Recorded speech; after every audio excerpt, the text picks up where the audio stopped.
وعلیکم السلام ورحمۃ اللہ. خیریت سے سر؟ جی الحمدللہ. ویسے تو ڈاکٹر صاحب آج بڑی لمبی مصروفیت کے بعد اور تھوڑا سا ٹائم سے آگے پیچھے ہو کے پہنچے، لیکن وقت پہ پہنچ گئے. لیکن اینی وے کبھی کبھی ایسا بھی ہو جاتا ہے ڈاکٹر صاحب. الحمدللہ. ماشاء اللہ. لیں جی، آج کے اسپانسرز آپ کے اپنے پروگرام صبح وطن کے اسپانسرز آپ کو بتاتے چلیں. ہمارے ساتھ اشتراک میں شامل ہیں صوفی سپر ڈٹرجنٹ پاؤڈر، انہوں نے تعاون کیا ہے. سلوا banaspati and cooking oil, Naimat banaspati and cooking oil, Hussain Habib trading private limited, اور ان کے ساتھ اشتراک میں شامل ہیں دارالسلام انٹرنیشنل. ان تمام کے تعاون سے صبح وطن پروگرام آپ تک پہنچایا جا رہا ہے. اس کے ساتھ آپ کو یہ بھی بتاتے چلیں کہ صبح وطن پروگرام میں آپ نے اگر لائیو کال کرنی ہے تو لائیو کال کرنے کا طریقہ اب تک آپ جان چکے ہیں کہ آپ نے ہمارے اس نمبر پہ ڈائل کرنا ہے. ہمارا نمبر ہے 042111700 یعنی 042111700 اور 000. واٹس ایپ نمبر آپ کو بتاتے چلیں جس پہ آپ نے آڈیو اور ریٹن میسج بھیجنا ہے، وہ ہے 0321565200 یعنی 0321565200. خوابوں کی تعبیر کے حوالے سے واٹس ایپ نمبر نوٹ کر لیجئے 0321024100 یعنی 0321024100. اس پہ آپ اپنے خوابوں کی تعبیر کے آڈیو اور ریٹن میسیجز بھیج سکتے ہیں. ایک گزارش اور آپ سے کرتا چلوں، مجھے خوابوں کی تعبیر بتانی نہیں آتی، شرعی سوالات کے جوابات بھی میں نہیں بتا سکتا.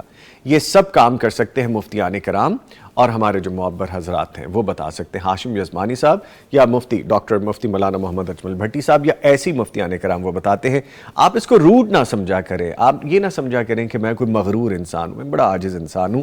جب آپ میرے فیس بک پہ یا ویسے مجھے پرسنل میں ان باکس میں کوئی میسیجز کرتے ہیں اور پھر لکھتے ہیں اتنا غرور کس بات کا ہے، نا جواب دینا آپ کیوں اس، تو جب ایک چیز مجھے آتی نہیں میں آپ کو کیسے بتا سکتا ہوں. ہاں میں آپ کو نمبر ضرور فارورڈ کر دیتا ہوں. ہاشم یزمانی صاحب کا ہمارا آفیشیل نمبر، یا مفتی صاحب کو میں ریکویسٹ کر دیتا ہوں، وہ آپ کے سوالات کے جوابات دے دیتے ہیں. تو تھوڑا سا کوشچن ہمیں دے دیا کرے.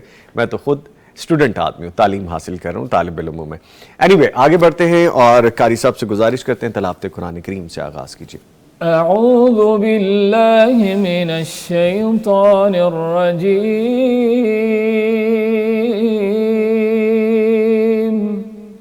بسم اللہ الرحمن الرحیم. امن يجيب المضطر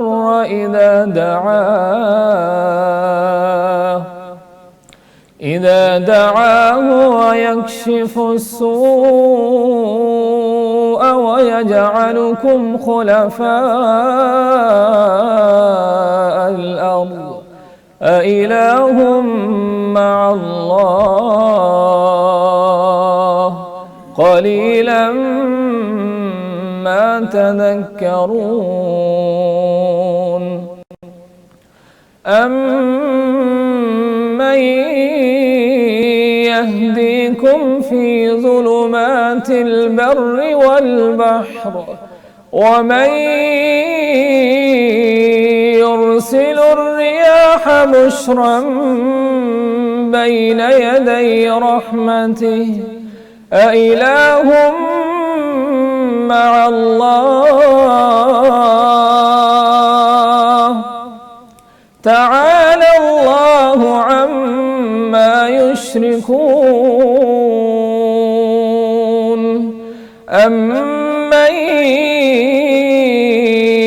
يبدأ الخلق ثم يعيده ومن يرزقكم من السماء والأرض أإله مع الله قل هاتوا برهانكم إن كنتم صادقين.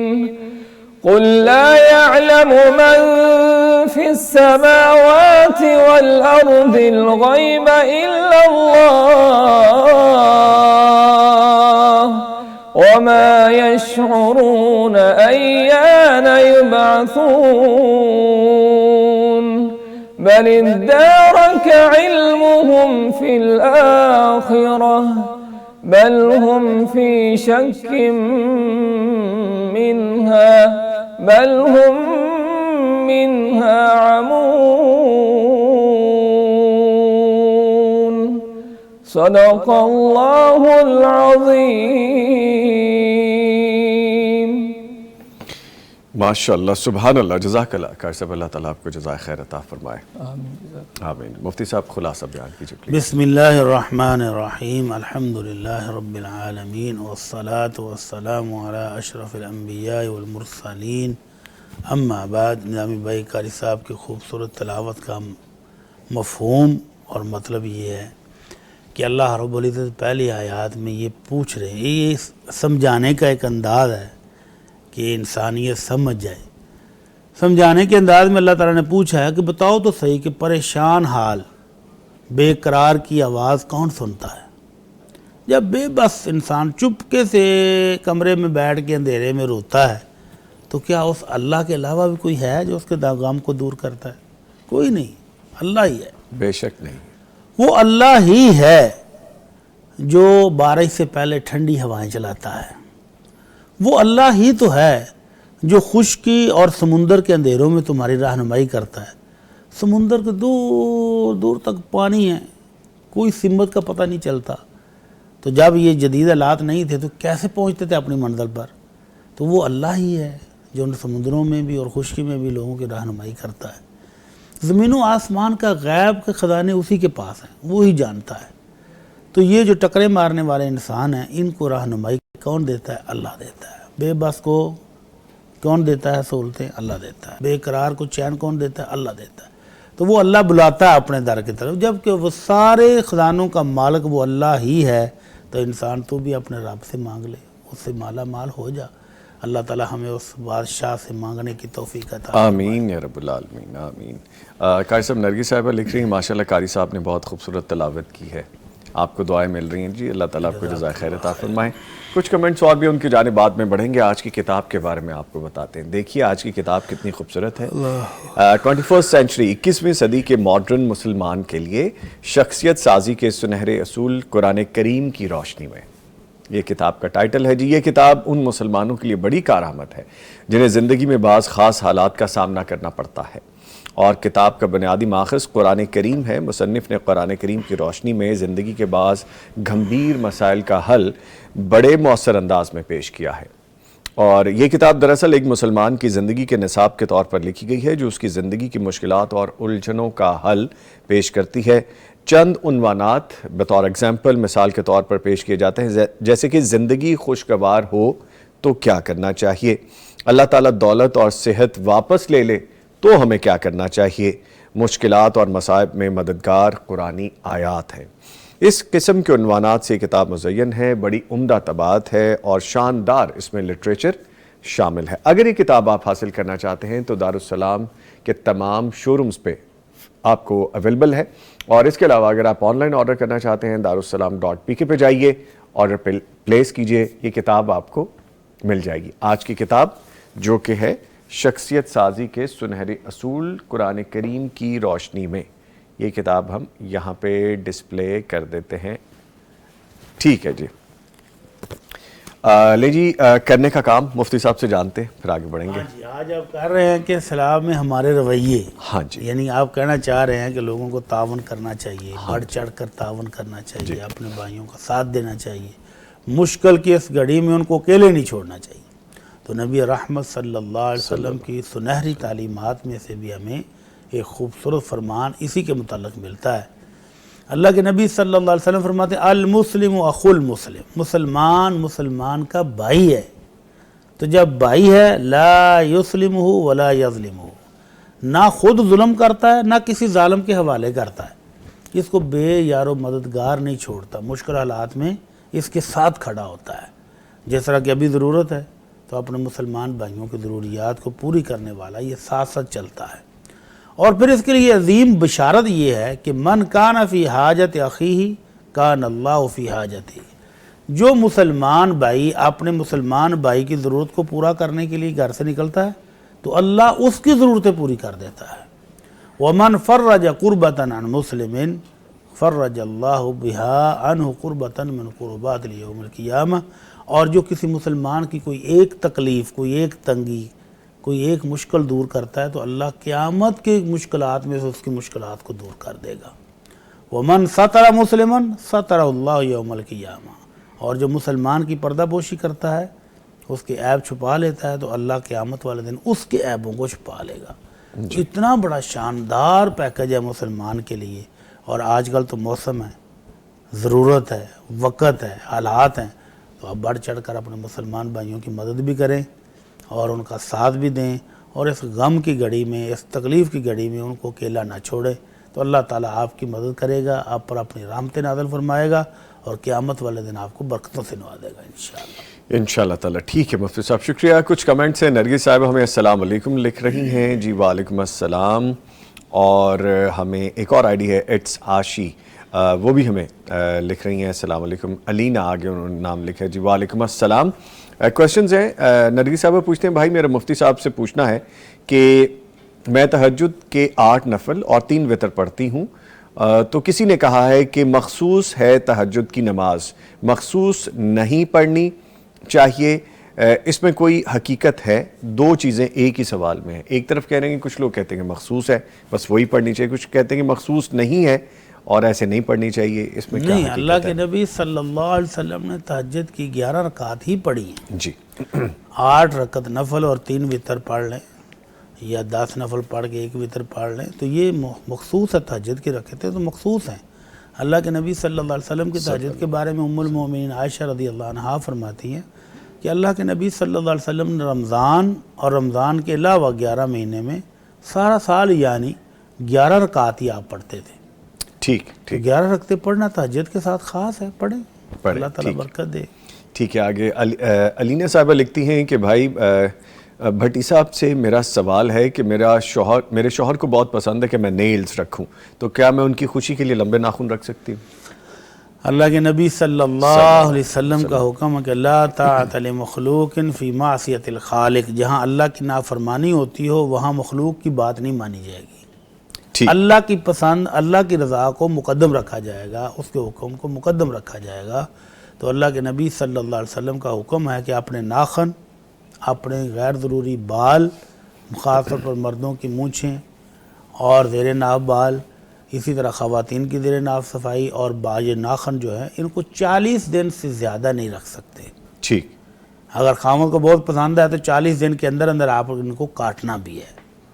خامد کو دکھانے کے لیے رکھ لیں جی۔ لیکن 40 دن کے اندر اندر ان کو تراشیں۔ مفتی صاحب اب تو یہ بھی ہو رہا ہے کہ آرٹیفیشل نیلز لگا لیے جاتے ہیں اور پھر وہ کافی ہولناک اور خطرناک اور عجیب و غریب قسم کے ہوتے ہیں، وہ بھی لگا لیے جاتے ہیں۔ ہر ایسا فیشن جو آپ کی فطرت کے خلاف ہو اس سے بچنا چاہیے۔ ٹھیک ہے۔ اچھا آگے کہتی ہیں کہ اور مفتی صاحب سے بولیں کہ میرے لیے دعا کر دیں کہ میرا جلدی لگ جائے اور میں اپنے شوہر کے پاس چلی جاؤں، میں بہت جلدی کیا لگ جائے، میرے خیال میں ویزا کہنا چاہ رہی تھی، وہ لکھا نہیں، تو اللہ تعالیٰ جی بہن کے لیے آسانیاں فرمائے، آمین اور میاں بیوی کو اکٹھا فرما دے اور جلد از جلد اکٹھا فرما دے۔ آمین آمین۔ اور شوہر نامدار تھوڑی کوشش تیز کرتے ہیں اپنی زوجہ کو بلانے کے لیے، ہو سکتا ہے وہ بیچارے بھائی کوشش کر رہے ہو، کوشش کر رہے ہوں گے لیکن ویزے کی مشکلات تو ہر ملک مشکلات ہو میں جاتی۔ ٹھیک ہے، آگے سدرا احسان لکھتے ہیں کہ مفتی صاحب سے رابطہ کیسے کریں، واٹس ایپ پہ رابطہ کیسے کریں، بتائیں مفتی صاحب، اب آپ، یہ سوال ہے۔ اچھا اس طرح کہتے ہیں نا کہ مفتی صاحب سے رابطہ کرنے کے لیے جیسے ہمارے مفتیان کرام جواب دیتے ہیں، میں نے آپ کو واٹس ایپ نمبر بتایا 0321565200، ہمارا باقاعدہ ایک پینل ہے، ہمارا پورا بینچ ہے جو سوالات کو رپلائی کرتا ہے، اس میں ماشاءاللہ مفتی صاحب بھی شامل ہیں اور مفتیان کرام بھی موجود ہیں، تو آپ وہاں پہ رابطہ کر لیجئے، آپ کو وہاں سے رپلائی آ جائے گا۔ ٹھیک ہے، کچھ ریٹن میں کویسچنز ہیں، ان کی جانب بھی بڑھتے ہیں اور دیکھتے ہیں کہ ہمیں کیا لکھ کے بھیجا گیا ہے۔ مزید پوچھا گیا ہے کہ ایک حدیث میں آتا ہے جو مسجد آئے اور فجر سے پہلے 2 رکعتیں پڑھے تو اسے اس کے لیے صلاۃ الابرار لکھا جاتا ہے، تو یہ کون سی 2 رکعتیں ہیں؟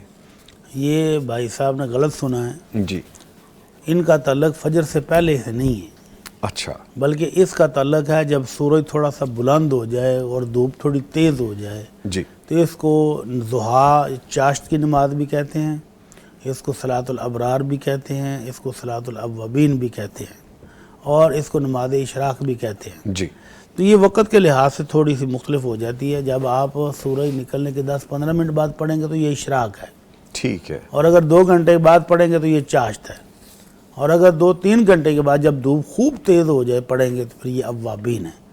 تو یہ صلاۃ الابرار چاشت کی نماز کو کہتے ہیں, جو تقریباً آج کل اگر آپ 7-8 بجے کے قریب پڑھیں گے تو یہ چاشت ہوگی, یہ صلاۃ الابرار ہوگی. فجر سے پہلے جو پڑھے رکھتے ہیں وہ ان کو صلاۃ الابرار نہیں کہتے ہیں. ٹھیک ہے, ٹھیک ہے. پوچھا گیا ہے یونیورسٹی میں تقریری مقابلے اور دیگر سرگرمیوں کے لیے لڑکوں اور لڑکیوں کو اکٹھا بھیجا جاتا ہے, اس کا کیا شرعی حکم ہے؟ جب آپ پڑھتے ایسے کالج میں جہاں کو ایجوکیشن ہے تو پھر مقابلے بھی تو ایسے ہی ہوں گے. جی, تو یہ تو آپ یا تو کسی ایسے کالج میں جو لڑکیوں کے لیے مخصوص ہے وہاں پڑھیں تو پھر آپ کو یہ شکوہ نہیں ہوگا, یا اگر آپ ایسے ہی خالص پردہ کرتی ہیں, جی, پوری طرح مسلمانوں کا اسلامی پردہ جو ہے وہ اس کا اہتمام کرتی ہیں, تو آپ ایسے مقابلوں میں شرکت ہی نہ کریں. حالت تو یہی ہے کہ آپ ایسے مقابلوں میں جہاں مخلوط مقابلے ہوں تو آپ وہاں پر شرکت نہ کریں. ٹھیک ہے. ان مقابلوں سے مجھے ایک اور چیز ذہن میں آ گئی, جو لوگ یہ بھی میسیجز مجھے کہہ رہے ہیں کہ تقریری مقابلے ہونے تھے اسکول کالجز کے بچوں کے, اور پھر اسی طرح سے قرآن کریم کی تلاوت کے مقابلے ہونے تھے, وہ سارے مقابلے پیغام ٹی وی کی طرف سے ہونے ہیں, لیکن ابھی کچھ دیر کے لیے ان کو روک دیا گیا ہے کیونکہ حالیہ سیلاب کی جو صورتحال ہے اس پہ سارے فوکس کر رہے ہیں, اور جیسے ہی اس کے بعد آگے کچھ تھوڑا سا ٹائم گزرے گا, حالات بہتر ہوں گے تو وہ ہماری پائپ لائن میں ہے, وہ ان پروسیس ہے. تو آپ رابطہ کیجئے, پیغام ٹی وی کے آفیشیل نمبر پہ رابطہ کیجئے. اگین 0321565200 والے نمبر پہ آپ میسیج بھی بھیج سکتے ہیں, اور آپ لائیو کال کے ذریعے جس طرح آپ رابطہ کر کے بات کرتے ہیں وہ بھی کر سکتے ہیں. ایک کالر ہیں, ان کو شامل کر لیتے ہیں. جی السلام علیکم. وعلیکم السلام. شعیب صاحب صاحبال سے کال کرنے کا شکریہ. شعیب بھائی فرمائیے کیا پوچھنا ہے آپ نے؟ میں نے مفتی صاحب سے یہ پوچھنا ہے کہ جو نفل عبادات ہیں وہ کن نمازوں سے پہلے یا بعد میں منع ہے, وہ نہیں پڑھ سکتے؟ اچھا جی ٹھیک ہے, شکریہ آپ نے کال کی. میں جواب لیتا ہوں سر. نفل عبادات جو کن فرض عبادتوں سے پہلے منع ہے؟ کوئی منع نہیں. کوئی منع یہ نہیں. کس نے کہا ہے کہ فرض سے پہلے نفل پڑھنا منع ہے؟ اللہ کے نبی صلی اللہ علیہ وسلم ہر نماز سے پہلے, دیکھیں فجر سے پہلے 2 سنتے ہیں, جی, اور ظہر سے پہلے 4 ہیں, عصر سے پہلے بھی 4 غیر مقدہ ہیں, جی, مغرب سے پہلے بھی صحابہ کرام سے 2 رکعتیں پڑھنا ثابت ہے, عشاء سے پہلے بھی. تو نفل تو پڑھنا ہر وقت, جب نماز کا ٹائم ہو جائے تو نفل پڑھنا جائز ہے. البتہ جب نماز پڑھنا ہی منع ہو, جیسے سورج نکل رہا ہے, سورج سر کے اوپر ہے, یا سورج غروب ہو رہا ہو, تو اس وقت نوافل پڑھنا منع ہے.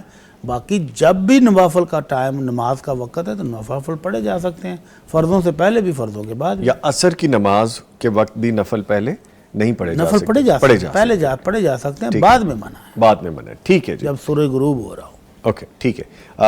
سوالات جوابات سب جاری رہے گا, لیکن میں ایک اور گزارش کر دوں, جو ابھی سے خواب لکھ کے بھیجنا ہمارے ویورز شروع ہو گئے ہیں, وہ ابھی مت بھیجیے, وہ بھیجیے گا جب ہاشمی عثمانی صاحب آئیں گے, تاکہ فوری طور پہ شامل کر لیا جائے, ورنہ کیوں میں اوپر چلے جائیں گے اور پھر کہیں گے کہ میں نے آپ کے خواب نہیں پڑھے. تو یہ ساری چیزیں شامل رہیں گی. ملتے ایک وقفے کے بعد, ہمارے ساتھ رہیے. عائشہ فرحان ہمیں لائیو لنک پہ لکھتی ہیں, السلام علیکم. وعلیکم السلام. بھٹی صاحب سے میرا سوال ہے کہ میری بیٹی سبق یاد کرتی ہے تو بھول جاتی ہے, اس کے لیے کوئی وظیفہ بتائیے, اور بچی ضد بھی بہت زیادہ کرتی ہے. بچے ضد تو کرتے ہی ہیں. ہاں جی, لاڈ پیار میں آ کر والدین سے پیار زیادہ وصول کرنے کے لیے بعض دفعہ ضد کرتے ہیں. بہرحال بچی کو رب زدنی علما والی دعا سکھائیں. بچی رب زدنی علما پڑھا کرے, جب بھی پڑھائی شروع کرے یاد کرنا, اور سبق وہ یاد کرتی ہے تو تھوڑا کر دیں, مقدار کم کریں. جب وہ تھوڑا تھوڑا یاد کرنا شروع ہو جائے گی تو مقدار بڑھائیں. جی, یہ بھی ممکن ہے کہ مقدار زیادہ ہو تو اس لیے اس کو یاد نہ ہوتا ہو. ٹھیک. دوسرا, اس کی خوراک پر خیال رکھیں. جو بچے یاد کرتے ہیں, حفظ کرتے ہیں, ان کی خوراک کا خاص خیال رکھنا چاہیے. ہمارے حکیم حضرات آتے ہیں نا, وہ کہتے ہیں صبح کو ناشتے میں کشمش دیں, بادام دیں, اخروٹ دیں, دودھ دیں. تو یہ جو سلانٹیاں ہیں, چپس ہیں, ان کو چھوڑے نا. یعنی آپ نہ ہی سمجھیں پھر آپ یہ کہہ رہے ہیں, لیکن اچھی غذا دیں, اور رب زدنی علما والی دعا بچی کو سکھائیں, وہ پڑھے, انشاءاللہ حافظہ ٹھیک ہو جائے گا. ٹھیک ہے. آگے حسن گجر صاحب لکھتے ہیں, بھائی میرا مفتی صاحب سے سوال ہے, کیا گھر گروی لیا ہے اور لینا بھی سود ہے یا نہیں, اگر ساتھ رینٹ بھی دے رہے ہوں؟ جی, یہ رینٹ ہی تو اصل مسئلہ ہے. جی ایک شخص کا 50 لاکھ 1 کروڑ 2 کروڑ کا مکان ہے, وہ بیچارہ مجبور ہے, وہ کہتا ہے جی مجھے کوئی پیسے ادھار دے دے, کوئی نہیں دیتا. وہ کہتا ہے یار میں مکان گروی رکھتا ہوں, تو 10 15 20 گاہک اس کو مل جاتے ہیں. کیوں مل جاتے ہیں؟ کیونکہ وہی مکان 10 لاکھ میں مل رہا ہے جو 2 کروڑ کا تھا. وہ گروی والے کو بیچارے کو ضرورت اتنی ہے کہ وہ کہتا ہے مجھے 10 لاکھ دے دو 15 لاکھ دے دو اور میرا مکان لے لو. اب وہ اسلامی ٹچ دیتے ہیں نا, جی کہتے ہیں جی یہ گروی رکھ کے آپ اس میں رہائش رکھو گے تو یہ آپ سود ہوگا, تو لہذا آپ اس کو کرایہ دے دو. کرایہ کتنا؟ 1000 روپے مہینہ. اچھا سبحان اللہ, 5 مرلے مکان کا کرایہ آج کل 1000 روپے. ہمارے ادھر تو لاکھ روپے چل رہے ہیں. میرے نیبر میں لاکھ روپے چل رہے ہیں. تو یہ اگر ایمانداری سے لیں, گروی میں جو آپ چیز رکھ رہے ہیں نا وہ بطور ضمانت ہوتی ہے. اچھا آپ اس سے فائدہ نہیں اٹھا سکتے, وہ بطور ضمانت ہے, آپ کی ملکیت نہیں ہوگی کہ آپ اس سے فائدہ اٹھائیں. جی آپ نے فائدہ اٹھایا تو پھر تو ایسے ہی ہے کہ آپ نے 10 لاکھ روپے دیا ہے اور 15 سے 20 ہزار 25 ہزار 30 ہزار روپے جو کرایہ اس کا ایکچول ہے وہ آپ ماہانہ کما رہے ہیں اس سے, تو یہ سود ہی ہے. اور اگر آپ اس کو کرایہ دینا چاہیں تو پھر وہ کرایہ دیں جو مارکیٹ ویلیو کے مطابق ہو, اور جتنا کرایہ آپ اس کو دیں گے اس کو مائنس کرتے جائیں. جب اس کی اثر رقم پوری ہو جائے تو اس کو مکان واپس کر دیں, پھر ٹھیک ہے. ٹھیک ہے. لیکن اگر آپ اس کو معمولی سا کرایہ دیں اور رہائش رکھ رہے ہیں اس کے مکان میں جا کر, تو یہ سود ہی ہے, یہ حرام ہوگا, یہ جائز نہیں ہوگا. ٹھیک ہے. ایک کالر ہیں جی, ان کی جانب بڑھتے ہیں. جی السلام علیکم. جی وعلیکم السلام. محمد عدیل صاحب جڑاوالا سے کال کرنے کا شکریہ. جی عدیل بھائی پوچھئے کیا سوال ہے آپ کا؟ جی میں نے مفتی صاحب سے یہ پوچھنا ہے کہ میرے نا گھریلو ناچاکی کی وجہ سے نا تقریباً 1.5-2 سال سے نا گھریلو ناچاکی معمولی وجہ سے ہوئی ہے, جو بات بگڑتی مطلب کو دور ہے. میں نے کوشش کی ہے کیونکہ میرے بچے یہ میں سمجھتا ہے لیکن کوئی عمل نہیں میرا مطلب کہ ہو رہا.